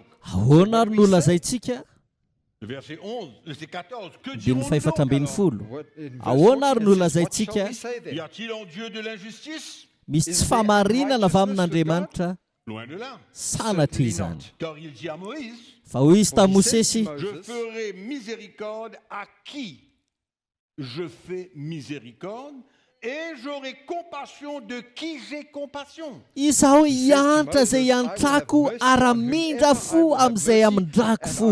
Hoy izy tamin'ny Mosesy. I will have compassion. Ainsi donc, So then, cela ne dépend ni de celui qui veut, ni de celui qui court, mais de Dieu qui fait miséricorde. Koa dia tsy avy amin'izay maniry a na amin'izay mihazakazaka izany fa avy amin'Andriamanitra izay miantra. Plus je lis ces textes, Tena isaky ny mamaky an'ireo andinin'ireo a, plus je réalise que mon cœur doit être totalement reconnaissant envers Dieu. dia arakaraka izany ihany koa no vao maika tena hoe mila makasitraka ny tompony foko hoe. Car l'Écriture dit à Pharaon, je t'ai suscité à dessein pour montrer en toi ma puissance et afin que mon nom soit publié par toute la terre. Ainsi, il fait miséricorde à qui il veut et il endurcit qui il veut. fa hoy ny soratra masina tamin'ny farao zany nanandratako anao mba hoentiko mampiseho ny heriko ary mba hanambarana ny anarako any amin'ny tany rehetra koa izay tiany amindrana fo no amindrany fo ary izay rehetra tiany ho amafina fo no amafiny fo. He hardens. Donc, l'Écriture dit à Pharaon, ka noho izany zao no lazainy soratra masina amin'ny farao izy izy. je t'ai suscité à dessein. Je t'ai suscité à dessein. Nasandratra ianao izy izy mba hampisehoko ny heriko zay ny teniny tamin'ny farao zany hoe nasandratra Andriamanitra izy mba hampiseho ny I have heriny. raised you up. It's Plan for ni. my plan and my purpose that I've Je raised you t'ai up. endurci pour que mon plan se réalise. Zany hoe raha atao amin'ny teny hafa zany dia namafiko mihitsy ny fonao hatateraka ny drafitro. Verset 19. Andiny fahasivy ambin'ny folo. Tu me diras, pourquoi blâme-t-il encore? You will say, Ianao ary dia anao amiko hoe why andiny fahasivy does ambin'ny he still folo fight ka for nahoana izy ny manome tsiny ihany. Ô homme, toi plutôt, qui es-tu pour contester avec Dieu? Tsy raha lehilahy fa iza moa ianao no mamaly an'Andriamanitra? Qui es-tu pour contester avec Dieu? Iza moa ianao no mamaly Devant an'Andriamanitra? l'Évangile, dira-t-il à celui qui l'a formé, pourquoi m'as-tu fait ainsi? Izay zavatra noforonina va anao amin'izay mamorona hoe nahoana ianao no nanao Why atoy have you izao? made me like this? Regardez comment Dieu agit Hitanareo zany ve ilay fomba fiasan'Andriamanitra pour accomplir son plan. mba God works and how hatateraka he ny acts drafiny. in order to accomplish his C'est plan. la manière qu'il a décidé d'accomplir son plan. Io zany ny fomba nanapahany hevitra hataterahany drafiny. Et le verset 22 dit, et que Dia dire ny faharoa si amby Dieu, roapolo. voulant montrer sa colère et faire connaître sa puissance, a supporté avec une grande patience des vases de colère prêts pour la perdition, et s'il a voulu faire connaître la richesse de sa gloire envers des vases de miséricorde qu'il a d'avance préparés pour la gloire. Ny andiny faharoa amby roapolo. Sa ahoana kosa raha Andriamanitra na dia tany eo ny fahatezerany sy hampafantatra ny heriny aza dia be faharipoa ka mandefitra tamin'izay fanaky ny fahatezerana voavoatra hosombana mba hampahafantarina koa ny hareny voninahiny amin'izay fanaky ny famindrapo izay namboarina raha teo azy voninahitra. For glory. Alors, allons sauter au verset 28 pour conclure ce morceau. Dia dao isaotsika any amin'ny andiny fahavalo amby roapolo etsika mehezana an'ity andin'ity zany. Car le Seigneur exécutera pleinement et promptement sur la terre ce qu'il a résolu. Fa amin'ny fahataterahana faingana no any efa ny Jehovah ny teniny ambonin'ny tany. Amen. What? Because the Lord will make a short work upon the earth. In French it says he will carry out what he has resolved to carry Fa out. amin'ny fahataterahana faingana hozy izy no any efa ny Jehovah ny teniny ambonin'ny tany. That's what the Bible says. French Bible, yeah. So no one can contest that. Ary tsy misy olona afaka manohitra na miady hevitra amin'izany. Personne Personne ne ne peut peut s'opposer contester. et personne ne peut l'arrêter. Tsy misy olona matohitra ary tsy misy olona mahasaka anazy. Amen. Donc nous voyons que Dieu a le droit de faire ce qu'il veut et quand il veut. Ka noho izany hitantsika fa Andriamanitra dia mananjoanao izay tiany atao ary amin'ny fotoana rehetra tiany anaovana izany ary amin'ny fombany. Amen. Amen. Amen. Ouvrez dans Romains chapitre 11. Sokafy indray ny Baibolinao amin'ny Romana toko faha 11 Pour montrer ce que j'ai dit tout à l'heure. mba entiko anehoana aminareo ny zavatra nilazaiko teo. Je dis donc, Andiny faha est-ce 11 pour tomber qu'ils ont branché? dia hoy izao sao dia tafitohana ho lavo anie ny Israely. Andiny faha 11 Sorry. Romanina toko faha 11 zany dia ny andiny faha 11 Chapter 11, verset 11. Chapter 11, verse 11. Romana toko 11 andiny faha Je dis 11 donc, est-ce pour tomber qu'ils ont bronché? dia hoy izao sao dia tafitohana ho lavo anie ny Israely. Oh, in other words, Na raha atao amin'ny teny hafa, In other words, sont-ils tombés pour être perdus? avery azy ireo ve ny antony natafitohana azy ireo na nalavo azy they ireo? would be lost forever. Sont-ils tombés pour être perdus? Avery azy ireo ve ny antony natafitohana azy ireo? Loin de là. Sanatria izany ozy izy. Mais par leur chute, le salut est devenu accessible aux païens. Fa ny fahatafitohinany kosa no nahatonga famonjena ho an'ny jentilisa. Has come to the Gentiles. Amen. Amen. On voit le but Da tsika angamba ny tanjony eto Comment a est-ce que Dieu a endurci le cœur des Juifs afin que le salut devienne accessible à nous tous païens? hoe ohatrany ahoana ny nanamafin'andriamanitra ny fony jiosy rehetra mba hatonga ny famonjena hisokatra ho antsika rehetra zay Le jentilisa. verset 7. Andininy Verse fafito. 7. Quoi donc? What then? Ahoana On va ary lire le izy verset, le verset 6. Let's aloha in ny fact andininy read fahinana verse 6. vakitsika e. Or, si c'est par grâce, ce n'est plus par les œuvres, autrement la grâce n'est plus une grâce. Et si c'est par les œuvres, ce n'est plus une grâce, autrement l'œuvre n'est plus une œuvre. Raha avy amin'ny fahasoavana zany dia tsy mba avy amin'ny asa intsony fa raha izany dia tsy fahasoavana intsony ny fahasoavana. Raha miteny hafa ihany koa raha avy amin'ny asa ilay izy a dia tsy mba avy amin'ny fahasoavana intsony a fa raha tsy zany a dia tsy asa intsony ny asa. Amen. Donc nous sommes sauvés par la grâce. Ka noho izany We fahasoavana are saved no by grace. namonjena antsika tamin'ny finoana. Quoi donc, verset 7, quoi donc? Ahoana ary ozy izy ny Ce andininy fahafito a qu'Israël cherche, il ne l'a pas obtenu, mais les élus l'ont obtenu, tandis que les autres ont été endurcis. ahoana ary a izay nitadiavin'ny Israely dia tsy azo ny fanovoafidianina azo izany a fa no amafina ny foniny sisa Selon hozy qu'il est izy. écrit, Araka ny voasoratra hoe Dieu leur a donné un esprit d'assoupissement, des yeux pour ne point voir, des oreilles pour ne point entendre, jusqu'à ce jour. God has araka given ny them a spirit voasoratra hoe of Andriamanitra efa nanome azy fanasondry tory sy maso tsy ahita zofina tsy andre mandraka androany. Amen. Amen. On est clair? Mazava amintsika izay a. Jean chapitre 12. Jaonina indray ary a toko faharoambin'ny folo. chapter 12. L'évangile de Jean, chapitre 12. The Gospel of Filazantsara ny John, Jaonina chapter toko 12. faharoambin'ny folo a Le verset 37. dia ny andininy fafito amin'ny telopolo any Jean vakitsika. chapitre 12, verset 37. Jaonina toko faharoambin'ny folo a ny andininy fafito amin'ny Malgré telopolo. tant de miracles qu'ils avaient fait en leur présence, ils ne croyaient pas en lui. But although he Nefa had na done dia efa so nanao many izany signs famantarana before them, betsaka they izany did teo not anatrehany believe azy izy him. dia tsy mba nino azy ireo. Speaking of the Jews, Resaka amin'ny jiosy izy eto a. Afin que s'accomplisse la parole qu'Ésaïe le prophète a prononcée. Mba hatateraka ny the teny word of nataony Isaiah Isaia the prophet mpaminany might hoe be fulfilled, which he spoke. Seigneur, qui a cru à notre prédication? tompoko iza ny teny nampitondraina Et à qui anay le bras du Seigneur a-t-il été révélé? ary iza ny nampisehoana ny sandrin'i Jehova. Aussi, ne pouvait-il croire, parce qu'Ésaïe a dit encore, il a aveuglé leurs yeux et il a endurci leur cœur, de peur qu'ils ne voient des yeux et qu'ils ne comprennent du cœur, qu'ils ne se convertissent et que je ne les guérisse. Izany tsy nahaizan'iny satria ho koa Isaia efa najamba ny masony sy nanamafy ny fony izy mba tsy hahita ny masony na halala ny fony dia tsy bebaka izy ka tsy hasitrana azy aho. And turn so that I should heal them. It's so clear. Amen. So clear. Amen. Donc il y a eu un endurcissement de cœur de la part de Dieu envers les Juifs. Ka noho izany a nisy fahamafipo zany a nataon'Andriamanitra tamin'ireo jiosy a avy amin'Andriamanitra zany. Romains chapitre 11, Romanina indray toko fa raiky ambin'ny on folo va lire le verset 33. dia ny andininy fahatelo amin'ny telopolo ny vakitsika.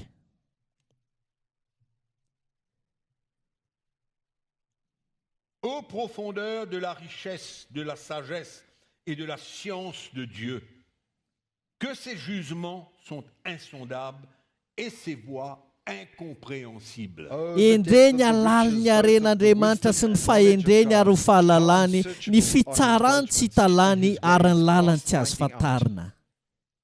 Qui a connu la pensée du Seigneur? Fa iza Who has known the no mind nahalala of ny the Lord? sain'i Jehova Ou qui a été son conseiller? ary iza ny mpanolotsaina azy. Amen. Amen. Donc nous sommes tous là ce matin Ka noho izany a tonga eto isika rehetra amin'ity maraina ity a et n'oublions pas tous nos frères et sœurs qui nous écoutent. ary tsy adinontsika ihany koa ireo izay manaraka antsika mivantana anapaka ankehitriny a Moi, je prie que le Seigneur puisse ouvrir nos yeux. za tena mivavaka mba hanokatra masika neny C'est le tompo but de tout cela, c'est Satria- que nos cœurs soient vraiment reconnaissants. ny tanjon'izao rehetra zao dia ahafahany fotsika ho feno fankasitrahana. Nul ne peut contredire Dieu. Tsy misy a manohitra an'Andriamanitra hozy izy. Contradict God.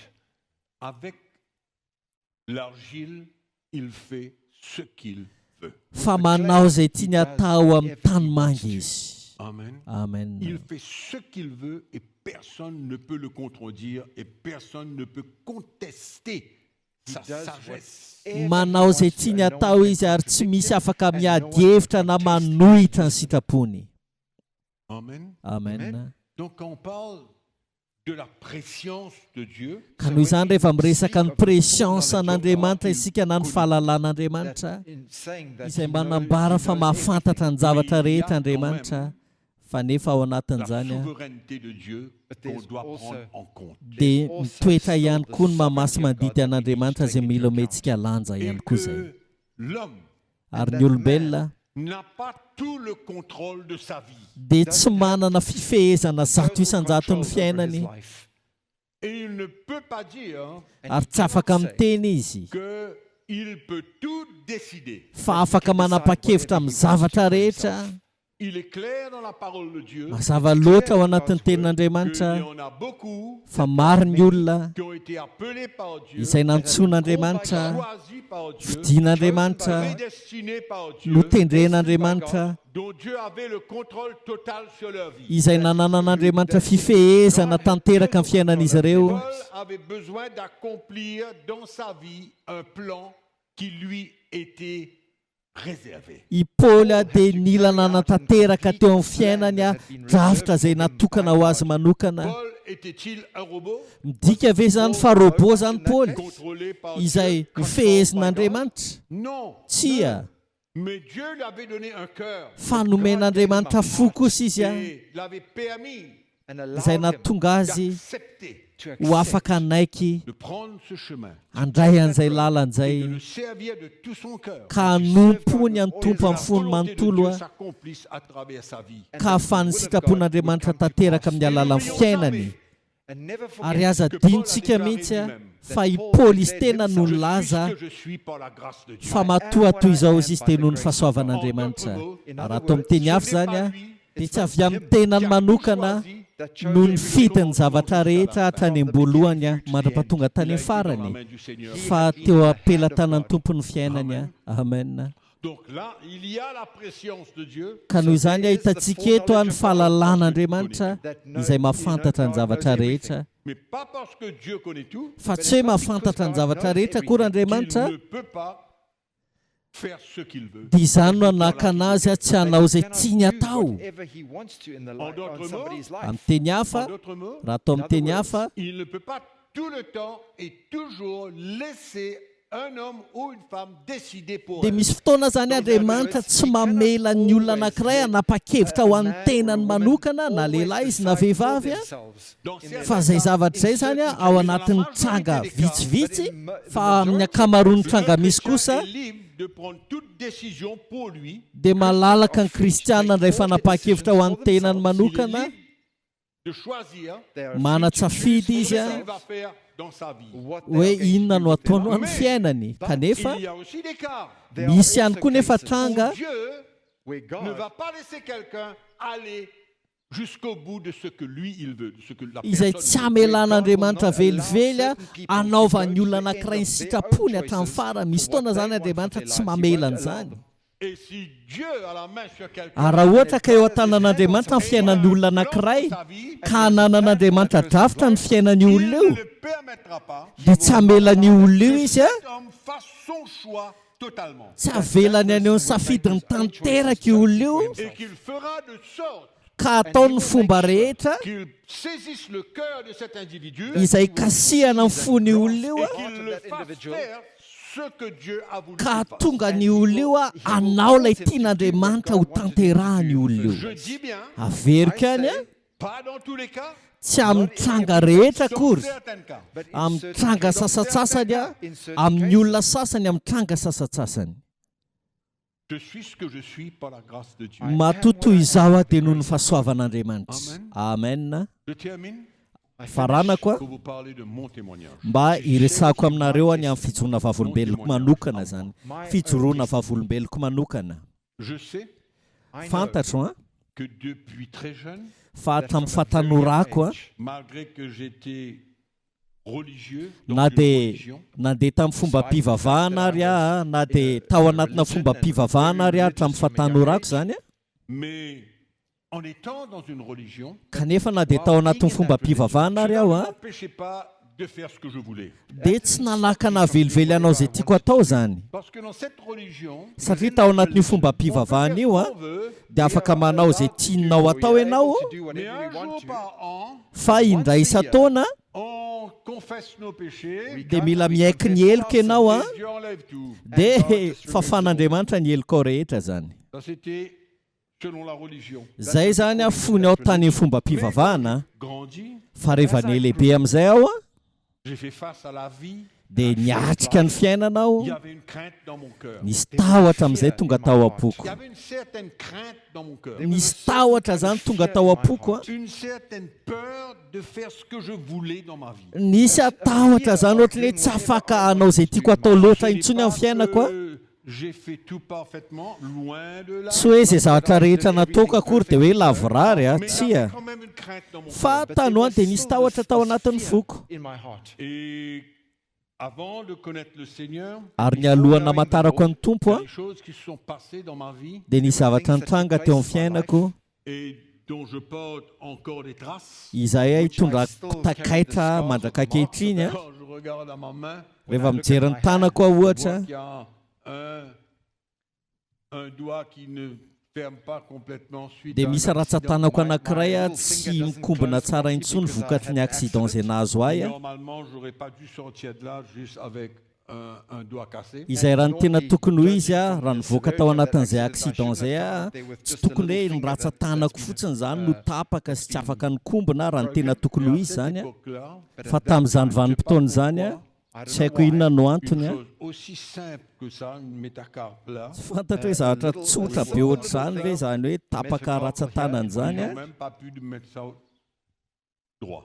dia nefa tsy vitan'izy ireo akory no namerina lisa Je tamin'ny laony porte zany dans ma vie aujourd'hui ka noho izany mandraka ankehitriny aho dia mitondra takaitra le fruit d'un accident izay vokatra na accident a qui aurait dû izay raha ny tena tokony ho izy anefa Should have.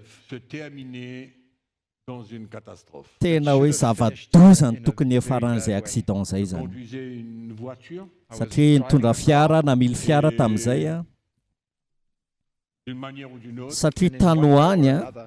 J'ai fait 3-4 tonneaux. dia vadiky intelo sy ny efatra nanao tonneau intelo sy ny efatra zany le tomobile And I came kanefa out io of that taketra accident. kely io fotsiny nahazo aho tamin'izany Regarde And when I comment j'ai été sauvé. dia rehefa mijery aho hoe nanina ary aho no avitra tamin'izany a Réalise qu'il y avait un plan de Dieu dia depuis. tena tsapako hoe nisy dravitr'andriamanitra ho hatramin'izany vanim-potoana Quand je zany regarde dans ma famille, rehefa mijery ny ankonako aho même la famille d'Audrey, ena ny ankonany Audrey ihany koa aza fianakaviany Audrey a on peut réaliser qu'il y a une grâce spéciale. dia tena tsapanay mihitsy misy fahasoavana manokana Et que la main de Dieu And that ary ny God's hand tanan'andriamanitra sur nous depuis dia notre naissance ou avant même. dia tena tsapanay fa efa teo aminay hatramin'ny naterahanay eny mialohan'izany mihitsy aza That's why I zany no antony a Dans Dieu, dans sa souveraineté, tena inoko Andriamanitra ao anatin'ny mahamasy mandidy azy a dia maneho ny safidiny son izy élection. maneho ny fifidianana izy Quelquefois, il ne peut pas dépendre de la décision de quelqu'un si lui, il a décidé que cette personne serait son serviteur. ary anao any izy dia tsy afaka miantehatra amin'ny fanapa-kevitr'olona anankiray amin'ny fotoana izy manapa-kevitra hoe ty olo ty ho safidiako That person is the mpanompoko one that's going to carry out his plan. He can't depend on their choices. Quand il a décidé ainsi, rehefa izy manapa-kevitra hoe il a ohatr'izao fallu qu'il décide ainsi. ary a nila nanapa-kevitra izy hoe zay no misy Vous comprenez ce que je dis? azonareo ve ny tiako tenenina C'est pourquoi quelquefois Dieu ne peut pas laisser quelqu'un choisir. Zay mahatonga an'Andriamanitra anoany ndraindray tsy mamela ny olona tsy miandra ny olombelona isafidy. Dans sa souveraineté, Ao anatiny mahamasy mandidy azy de sorte dia ataony fomba rehetra. personne le servira s'il l'a choisi. Ataon'Andriamanitra zany zay fomba rehetra hoe ty olo ty dia tsy maintsy manompo azy. On comprend? Azonareo ve ny tiako tenenina Il y a e? des gens qui sont là qui peuvent témoigner la même chose que Be moi, dia là. be ny olona manatrika eto afaka mijova velombelona zany e. Ny amin'ny ireo traikefa manokana izay niainan'izy ireo. Amen. Donc, il y a la préscience de Ka Dieu, noho izany eo ny fahalalana fenon'Andriamanitra la souveraineté de Dieu. ary eo ihany koa ny mahamasy mandidy an'Andriamanitra. Amen. Et bien sûr, qu'il y a la prédestination Ary de Dieu. mazava ho azy fa eo ihany koa ny fanendren'Andriamanitra mialohazany. Les choses sont un petit peu liées ensemble. Somary mifamatotra misy ifandraisana zany ireo zavatra anankitelo Et ireo on ne va pas s'arrêter fa isika kosa zany tsy hijanona. parce que la souveraineté de Dieu, par exemple, Ohatra hoe ny mahamasy mandidy an'Andriamanitra n'annule pas la préscience de dia Dieu. tsy manafoana velively ilay fahalalana feno izay an'Andriamanitra. Et que la souveraineté de Dieu Ary mahamasy mandidy an'Andriamanitra n'annule pas le choix d'un chrétien pour sa vie. dia tsy manafoana ny safidin'ny kristianina ho an'ny fiainany. OK? Ao a. Donc, il ne faut pas sortir d'ici et de dire que maintenant, la souveraineté de Dieu, ben, on compte sur lui pour faire tout. Ka noho izany aoka tsika tsy voaka eto miaraka amin'ny fahatakarana hoe miankina amin'ny mahamasy mandidy an'Andriamanitra zany ny zavatra rehetra. We rely on that for that to do everything, make all the choices. Parce que pour moi, Satria ho ahy manokana ça c'est exclu. dia tsy ao anatiny a izany zavatra izany. C'est exclu. Tsy ao anatiny izany zavatra zany. Parce que vous tous qui êtes là, vous êtes des enfants de Dieu, vous avez la foi dans votre Satria cœur. nareo rehetra tonga eto anefa zanak'Andriamanitra eo manana finoana nareo am-ponareo e. Dieu vous a donné cette foi. Ary Andriamanitra nanome anareo io finoana io. En mettant cette foi en action, Ary rehefa mampiasa ny finoana io nareo a dia afaka safidy tsara ny raisinareo. amen. Amen a. Donc le tout Ka noho izany ny zavatra rehetra n'est pas pour être catégorique, dia tsy ohatrany hoe voafehy anatina zavatra tokana zany, mais de donner une place fa mila manome toerana isika pour reconnaître mba la hikentsika préscience de Dieu, ny fahalalana fenon'Andriamanitra, ny mahamasy mandidy an'Andriamanitra ihany koa, le choix de Dieu sy ny et safidin'Andriamanitra la prédestination. sy ny fanendren'Andriamanitra. Satria izany tokoa Existe. fa mitoetra ireo zavatra C'est anankitelo là où ireo. nous avons besoin Ary eo indrindra no ilayntsika de garder, allons dire, préserver si on veut, ilayntsika zany no miaro a sy mitahiry a que finalement, nous, on ne peut pas venir aujourd'hui décider qu'il y a un qui surpasse. fa manoloana an'ireo zavatra anankitelo ireo a dia tsy misy hoe ny anankiray ny lehibe noho ny anankiray. Dans la généralité. Raha ny ankapobeny zany ny resahana, Mais dans certains cas, fa misy kosa tranga sasatsasany a la souveraineté de izay Dieu ny mahamasy mandidy an'Andriamanitra ohatra, surmonter ou dia mety hoe au-dessus de la préscience de Dieu. mety hoe ny mahamasy mandidy an'Andriamanitra no miasa kokoa na mahazovana kokoa noho ny fahalalana feno an'Andriamanitra. Azonareo ve zavatra tiako lazaina fa ireo zavatra eo dia miara-mandeha zany e. Amen. On est d'accord? Miara-manaiky an'izay Donc, je ne tsika. suis pas une doctrine pour exclure un. Za zany tsy hanome fampianarana ho anareo ty anankiray ty mitoetra fa ty anankiray ty tsy mitoetra. J'espère que tous ceux qui nous écoutent en ligne Ary manantena ihany koa fa ireo izay manaraka antsika mivantana sont aussi conscients dia tonga saina ihany koa ianareo a qu'aucun d'entre nous ne puisse prendre ce message ka tsy hisy amintsika ne handray an'izao afatra izao a sy handray fekevitra que la préscience de Dieu est au-dessus de ça.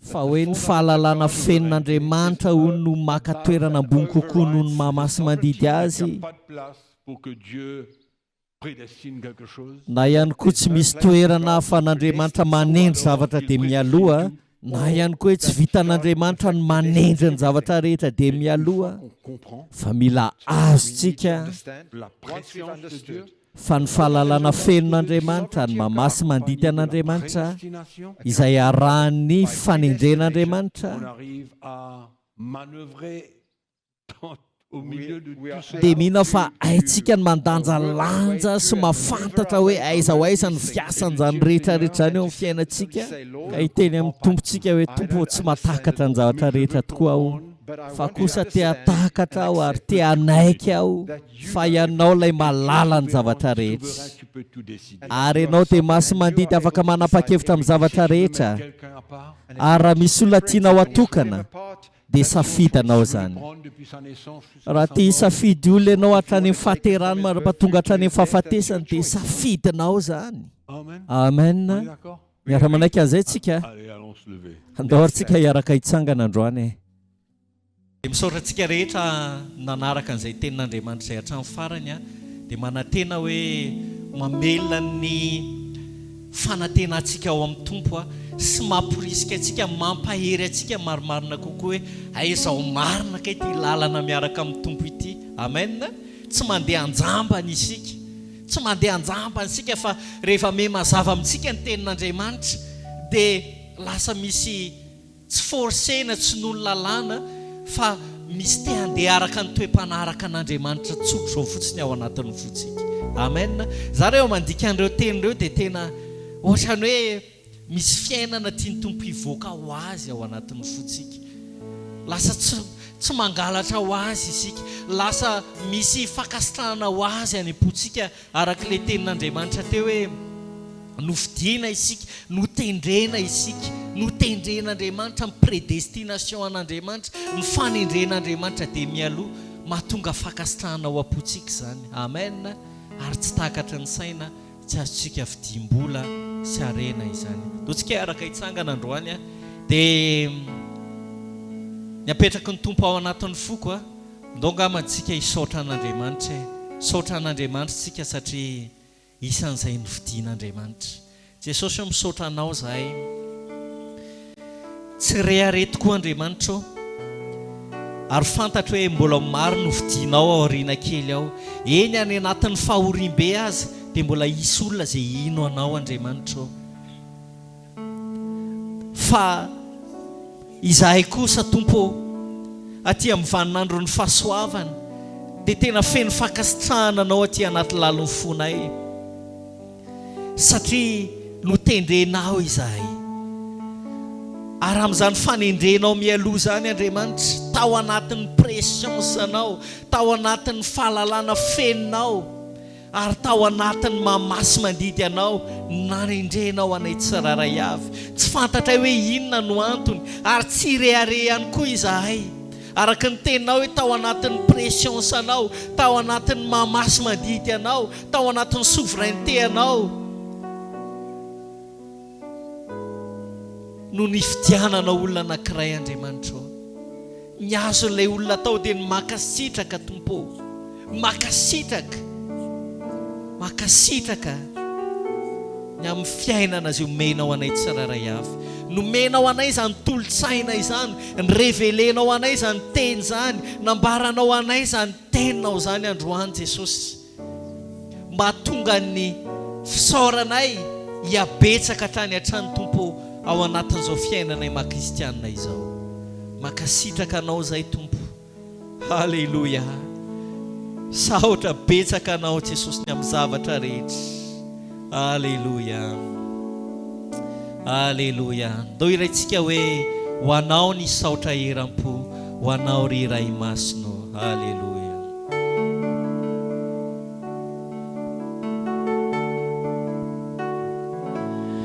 ho anao ny saotra eram-po ho anao ry iray masino satria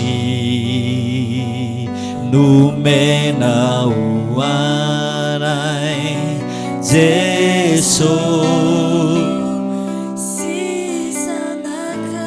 ho anao ny saotra eram-po ho anao ry iray masino satria omena hoanay Jesosy sy zanakao fa hoaminy hery hoany malemy sy nyarena hoany mantra fa ny ainy nonafo ny hoana fa hoaminy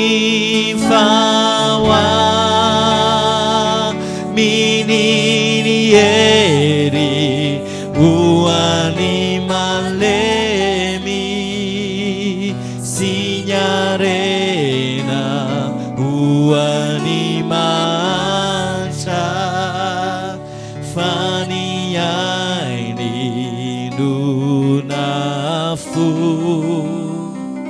ny hoanao